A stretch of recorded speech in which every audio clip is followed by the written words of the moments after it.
Pelo sinal da Santa Cruz, livrai-nos Deus, nosso Senhor, dos nossos inimigos. Em nome do Pai, do Filho e do Espírito Santo. Amém.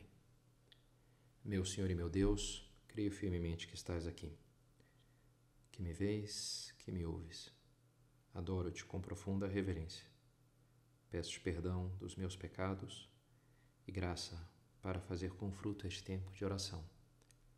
Minha Mãe Imaculada, São José, meu Pai e Senhor, meu anjo da guarda, intercedei por mim.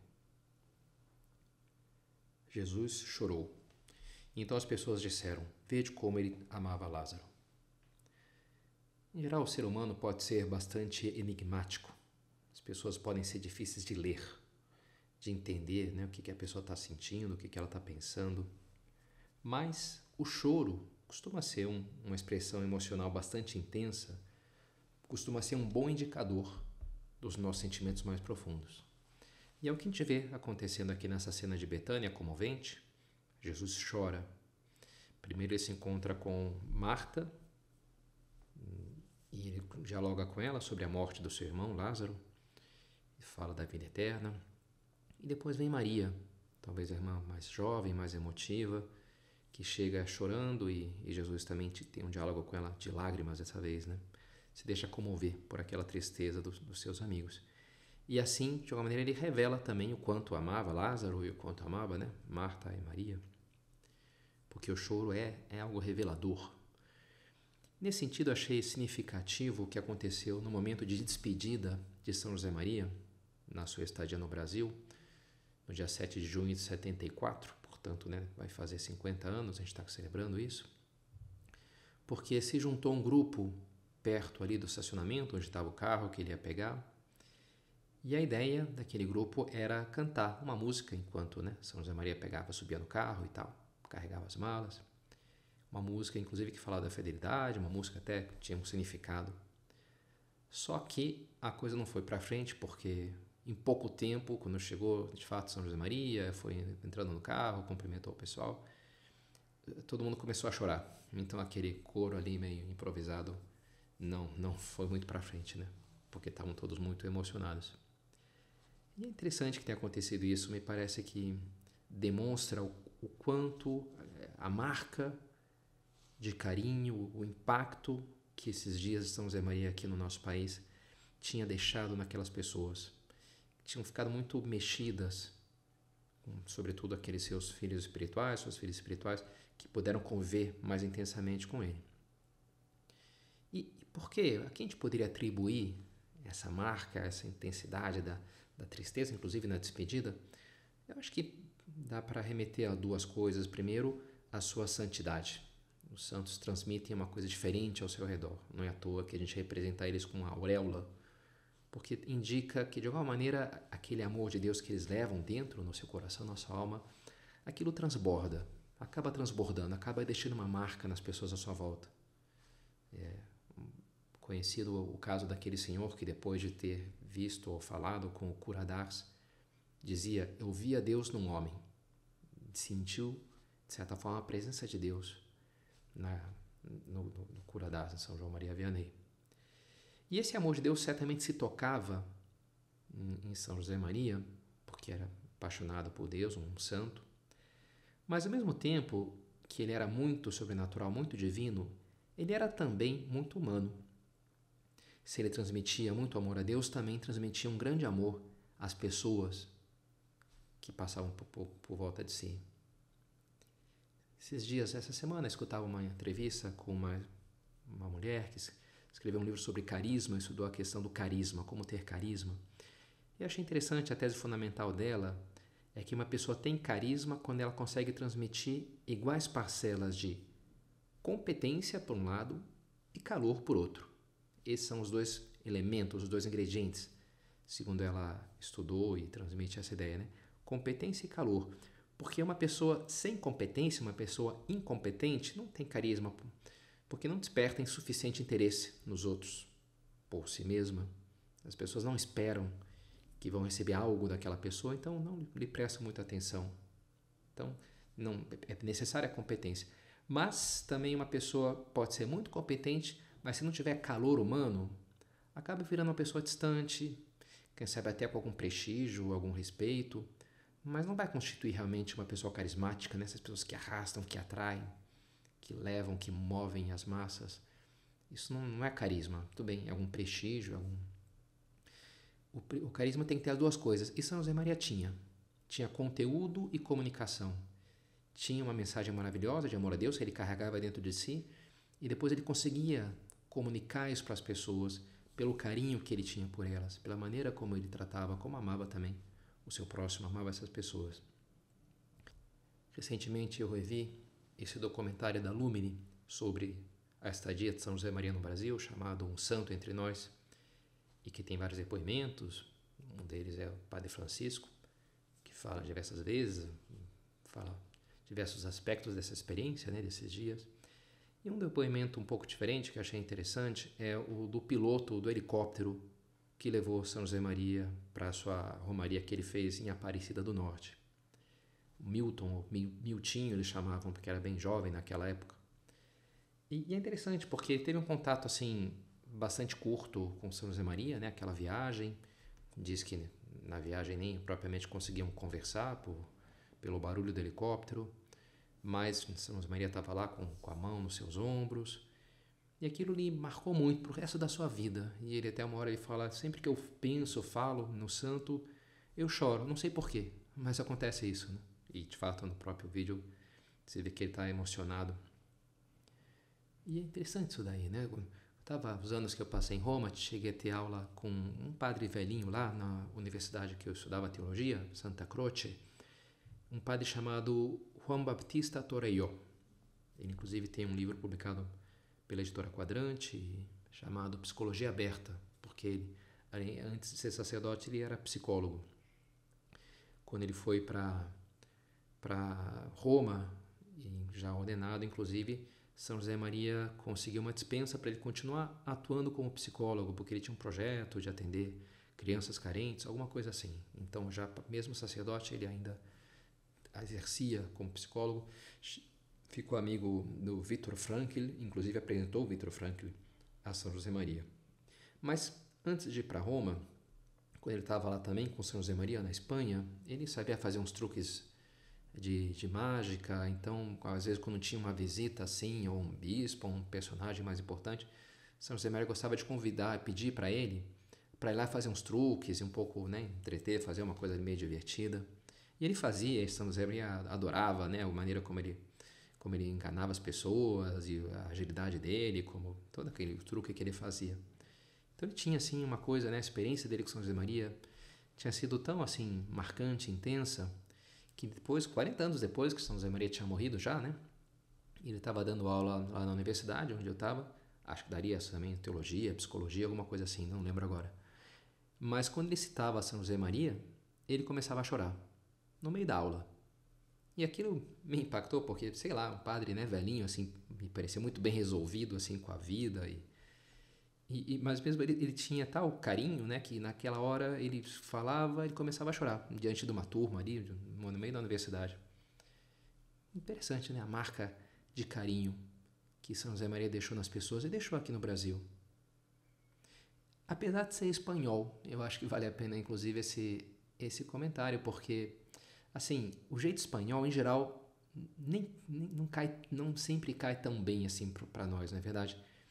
Não sei, pela nossa sensibilidade, né? Os espanhóis são um pouco mais assim, diretos, um pouco gostam de um trato mais reto, uma coisa assim, menos cheia de atenções ou menos preocupada em agradar, a gente poderia dizer.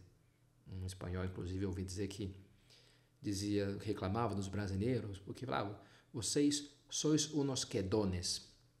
Inventou essa expressão, né? Quedón. O que é um quedón? Sempre querer quedar bem, sempre quer ficar bem. O brasileiro, o problema de vocês, vocês sempre querem ficar bem com todo mundo. E tem algo de verdade, né? Essa expressão que às vezes a gente usa, desculpa qualquer coisa, hein? Que é um negócio meio curioso, né? Eu vou embora, mas olha, não sei, né? Se eu te deixei meio chateado comigo por algum motivo, já nem sei o que é, mas desde já eu peço desculpa qualquer coisa. E é verdade, a gente não gosta, né, de ficar mal com as pessoas, que elas fiquem, né, chateadas com a gente. Então, a gente se empenha em ser simpático, em ser gentil. E o espanhol não está tão preocupado assim com isso, né? Enfim, morei lá na Espanha e E realmente vários brasileiros, às vezes quando vão para lá, para visitar ou para morar, se sentem um pouco assim maltratados, né? Porque essa pessoa está falando assim comigo, ela trabalhava comigo, fui lá numa loja e o meu atendente nem me deu bola. Tem várias experiências assim em que choca um pouco a nossa sensibilidade com a deles. E no entanto, em nada se tocou isso em São José Maria no momento que ele esteve aqui no Brasil. Sempre foi, não lhe saiu nenhuma atitude um pouco mais brusca, né? Uma coisa, não, sempre um carinho imenso, todo o contrário disso. Achei bonito como sintetiza o padre Francisco falando da sua experiência aqui com São José Maria, nesse livro que ele escreveu sobre isso. Comentei que junto do Monsenhor Escrivá, eu, como acontecia com tantos outros, sentia-me muito perto de Deus, além de me sentir envolvido pela segurança do sol da fé. Experimentava literalmente naqueles momentos a paz do Filho de Deus que não teme nada nem ninguém. Então, até se refere a um ponto de caminho, né? A segurança do sol da fé, as pessoas que passam pela vida como por um túnel e não conhecem a força que vem de saber ser filho de Deus, de conhecer o amor de Cristo por nós. Então ele diz, né, o Padre Francisco, que junto a São José Maria ele experimentava isso, essa segurança e de se saber filho de Deus.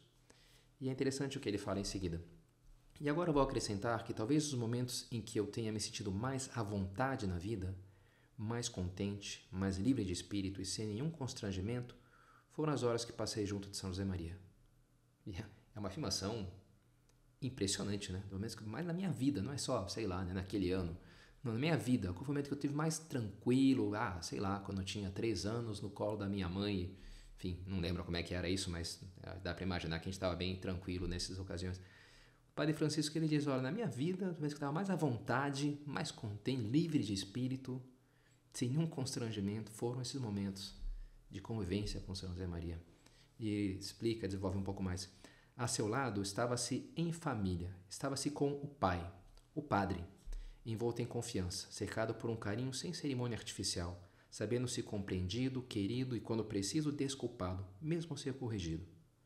Tudo isso era, ao mesmo tempo, perfeitamente compatível com o nosso respeito para com ele, a veneração, a prontidão em ouvi-lo e aprender, a alegria em secundá-lo e em obedecer. Bonito, né? Bem, o Padre Francisco teve a sorte, inclusive, de morar na mesma casa, lá no Sumaré, nesses dias todos que São José Maria esteve aqui. Mas as pessoas que conviveram com ele, de uma maneira ou de outra, de uma maneira transmitiam isso daí, esse mesmo sentimento de sentir-se na hora compreendido, querido, apoiado.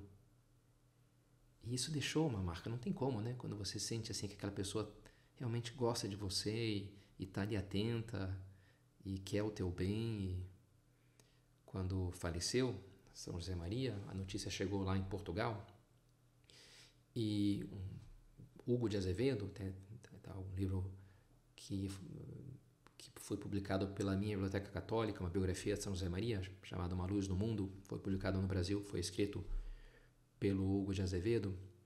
Ele, quando recebeu a notícia do falecimento de São José Maria, com outro português, se sentaram e escreveram, compuseram uma música, pensando de São José Maria, capturando um pouco a dor daquele momento de perda, né? E é uma música bonita, eu já escutei, cantei ela algumas vezes, que chama-se justamente Saudades. E diz a parte, tenho saudades de ti e gosto de ter saudades. Quanto mais saudades tenho, mais eu te amo de verdade. É um conceito muito português, né? Essas saudades. E é algo que a gente experimenta. Eu nasci 2 anos depois que São José Maria já tinha ido ao céu, mas eu sinto essa saudade. Inclusive quando canto essa música, de alguma maneira, aquilo me toca, porque eu me sinto muito filho de São José Maria. E por isso a gente experimenta essa emoção da saudade, que é uma emoção um pouco mista, né? É difícil até de dizer se é algo positivo ou negativo. Positivo, não sei, como a alegria, como a esperança, ou negativo, como a tristeza, a raiva. A gente costuma dividir as emoções positivas das negativas. A saudade não é puramente nem uma coisa nem outra, né?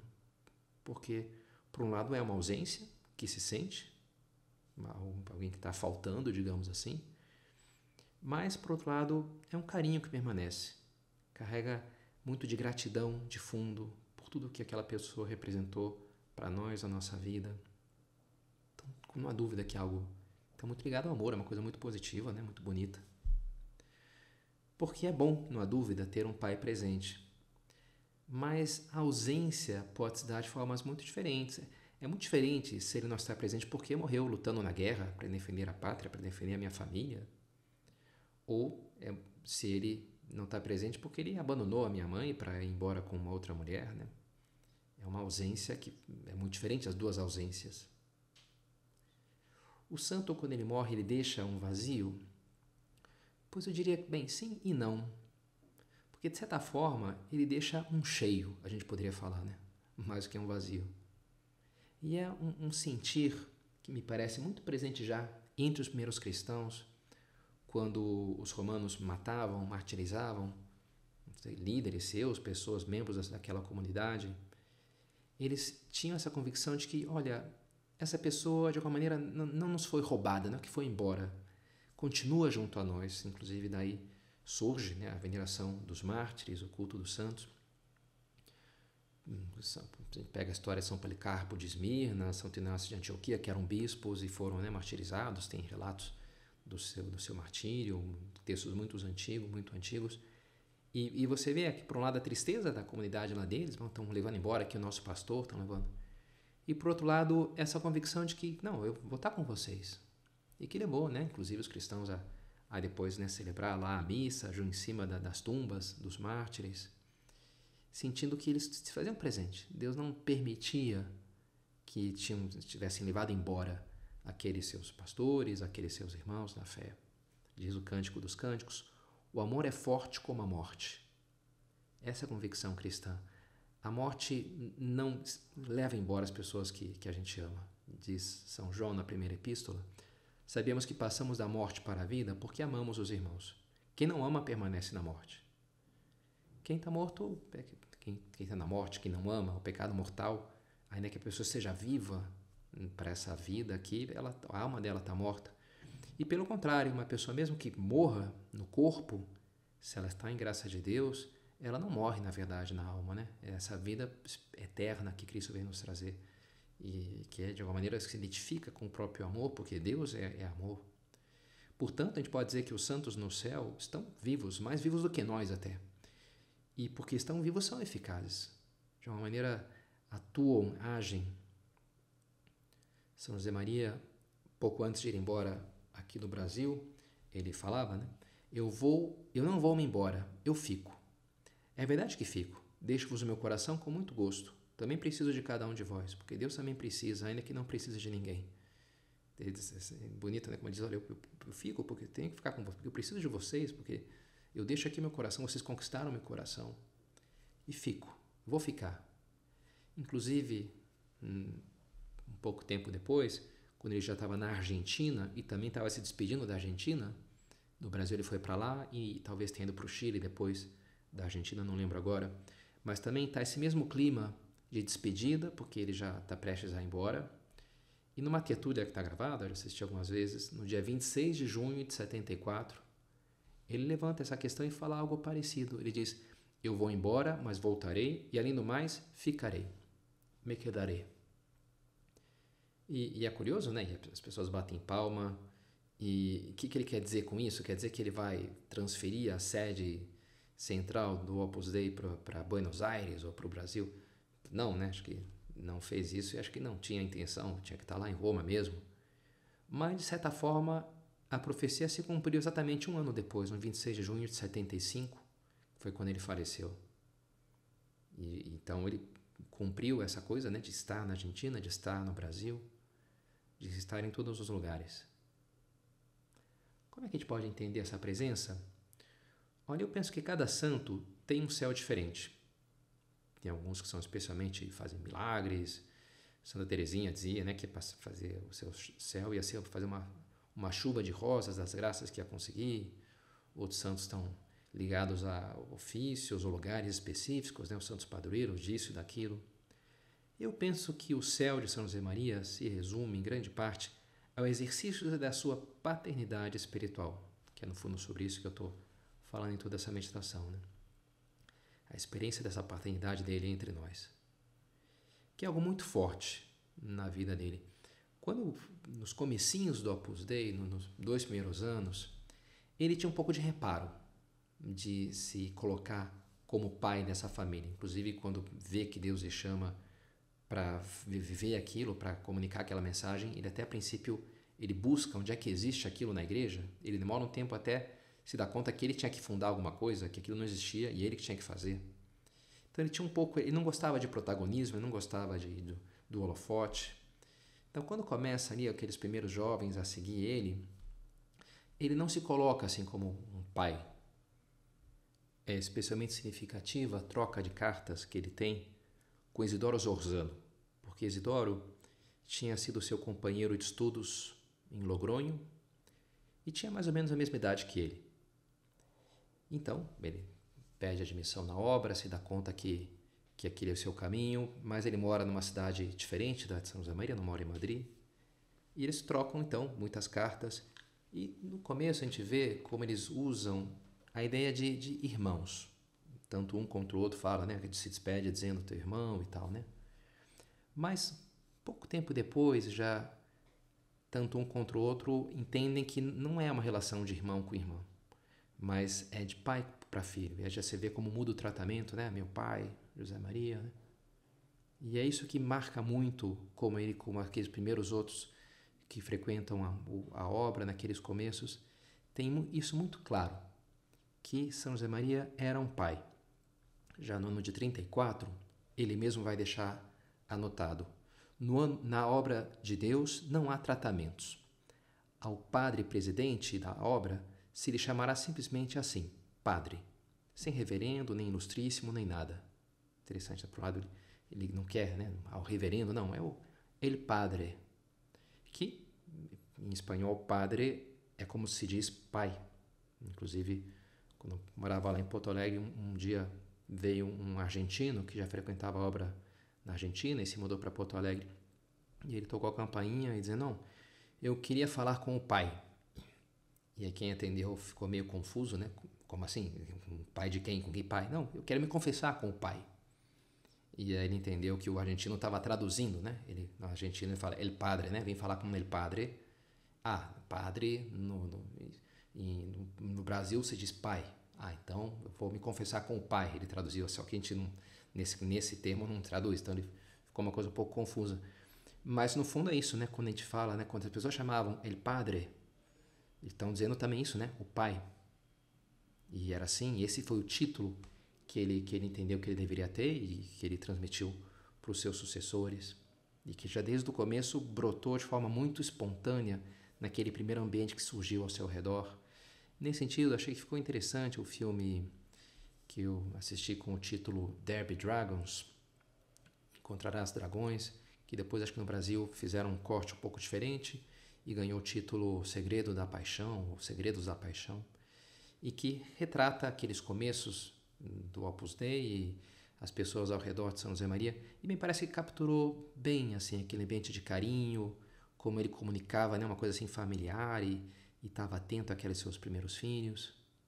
Inclusive, é um certo drama que ele vive quando ele entende que o Opus Dei vai ter que se expandir, mas além de Madrid, falam de começar em Valência, depois ir também para Paris, acabam começando antes, inclusive, em Portugal. Mas ele tem uma pena, porque ele dizia, eu não vou poder acompanhar os meus filhos e saber que eles têm prova no dia seguinte, que um está com uma gripe, ou que a mãe de outro faz aniversário naquele dia para rezar por ela. Então ele sente que vai se perder algo quando não tiver mais os seus filhos ali vivendo junto a si, acompanhando os detalhes da vida de cada um, porque ele tinha de fato esse carinho de pai, de estar muito perto, né? De pai e de mãe, ele dizia. E ele, quando falava isso anos depois, ele dizia, mas assim, não aconteceu o que eu temia.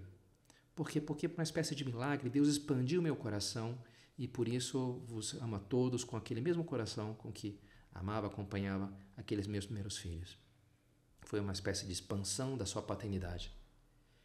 E a minha teoria é que no 26 de junho de 75, quando São José Maria falece, essa expansão conhece uma nova etapa, um novo milagre, né?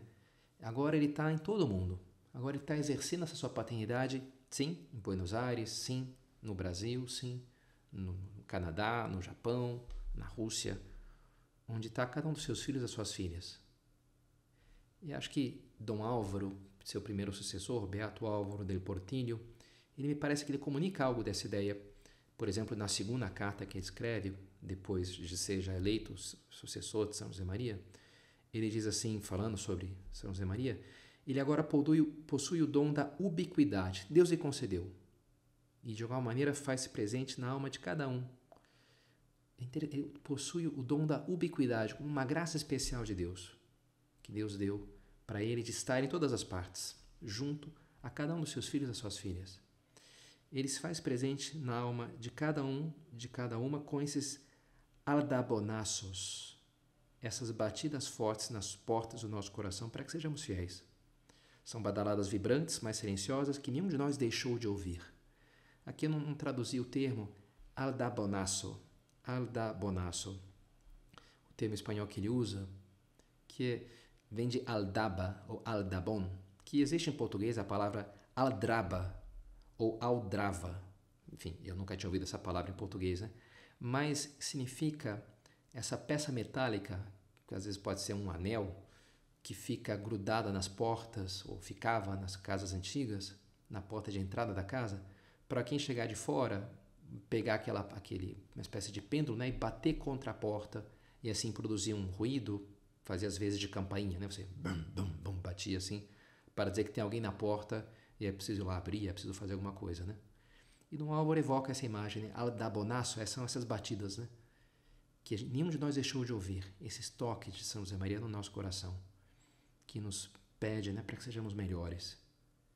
Porque nisso é um pouco diferente a figura do pai e da mãe, não é verdade? O pai, ele exige. Vi uma pesquisa que as crianças, quando estão perto do pai, elas ficam naturalmente mais inquietas, no sentido de querer mostrar serviço, de querer mostrar, ó pai, eu aprendi aqui a usar o bambolê, olha pai, o desenho que eu fiz, olha pai, como eu sei plantar bananeira, não sei, né? Você tem ali uma necessidade de mostrar que eu sou apto para fazer coisas, que eu tenho, né, competências. Para o pai mais do que para a mãe, uma coisa curiosa, né? E São José Maria, que nos queria com o coração de mãe, mas também tinha, sem dúvida, essa atitude do pai de uma boa exigência, né? Dizia, meus filhos, vos quero, mas vos quero santos. Eu quero que vocês sejam santos, né? Eu vos amo, mas vos amo a versão santa de vocês, né?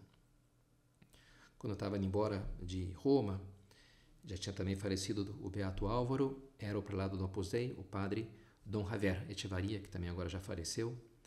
E era o dia 26 de junho de 2005, eu estava lá, indo para a Espanha, e ele nos disse, para os que estávamos indo embora, nos deu esse conselho: transportai-vos com frequência à igreja de Santa Maria da Paz, junto aos restos mortais do nosso Padre.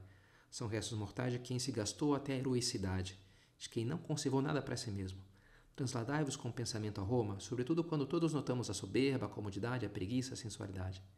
Digamos ao nosso Padre, Padre, dá-nos um puxão de orelha se necessário. É uma coisa bonita, né, que eu guardei assim. E, com a minha imaginação, tantas vezes estive ali rezando diante dos restos mortais de São José Maria, na igreja prelatícia de Santa Maria da Paz, rezando e pedindo tantas coisas. E é uma coisa que é bonito, né, que eu talvez devesse fazer mais, mas me recomendou aí o Dom Javier ir para lá, com a minha imaginação, para pedir, Padre, me ajuda, me abençoa, me ajuda a lutar mais, me ajuda a ser mais fiel. Porque essa presença paterna é fecunda, ela nos puxa mesmo, nos ajuda mesmo. Como ficou marcada aqui no Brasil, a bênção patriarcal que ele deu, né? Um padre, ele quer isso, né? Que os seus filhos floresçam e tenham uma vida fecunda e deem muitos frutos.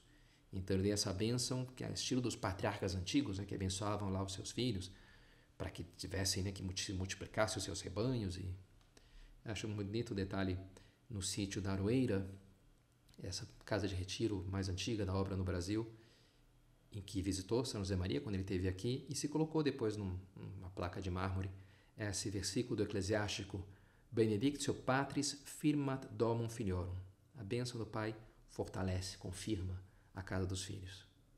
Essa presença dele que continua ativa de alguma maneira entre nós, como um bom pai que é, nos fortalece, nos faz querer ser mais santos. A ideia da presença me parece que está tanto no título como na história de Nossa Senhora Aparecida. Ele que visitou, São José Maria visitou e rezou naquela romaria, no Santuário de Aparecida. Mas esse próprio título evoca essa ideia de que, bem, alguém que apareceu, porque assim foi a história, né, da origem da imagem. Do nada, uns pescadores ali em apuros e lançam a rede, pegam a imagem de Nossa Senhora e aquilo lhes resolve. E acho uma coisa bonita, né? As mães, elas aparecem quando você precisa delas. Eu acho que elas têm um poder de teletransporte, alguma coisa assim, que elas disfarçam bem. Não sei bem como é que é, mas eu desconfio. Porque do nada, sem nenhuma explicação, aparece lá quando o filho caiu, está precisando, está chorando, se machucou, se materializa ali a mãe do nada, é porque o amor tem algo disso, né? De se fazer presente, de se fazer próximo, de aparecer, estar junto. Um detalhe bonito da estadia dele aqui, um momento bonito da estadia de São José Maria no Brasil foi quando mostraram para ele uma imagem da Sagrada Família, uma estatuazinha, com Maria de um lado, José de outro, e o menino Jesus, um menino talvez, sei lá, uns 8 anos, segurando das mãos dos dois. Então os três ali. E São José Maria ficou encantado com aquela imagem, né? Como que começou a rezar com os dois, os três ali. E ele disse que lhe dava muita devoção imaginar a Sagrada Família dessa maneira, sim, um tomando na mão do outro e seguindo em frente, né? A família tem isso, um apoia o outro, como São José Maria quer nos apoiar também. Então, podemos também nós terminar essa meditação sentindo-nos muito assim, muito acompanhados por São José, por Santa Maria e por São José Maria. Dou-te graças, meu Deus, pelos bons propósitos, afetos e inspirações que me comunicaste nessa meditação. Peço-te ajuda para os pôr em prática. Minha Mãe Imaculada, São José, meu Pai e Senhor, meu anjo da guarda, intercedei por mim.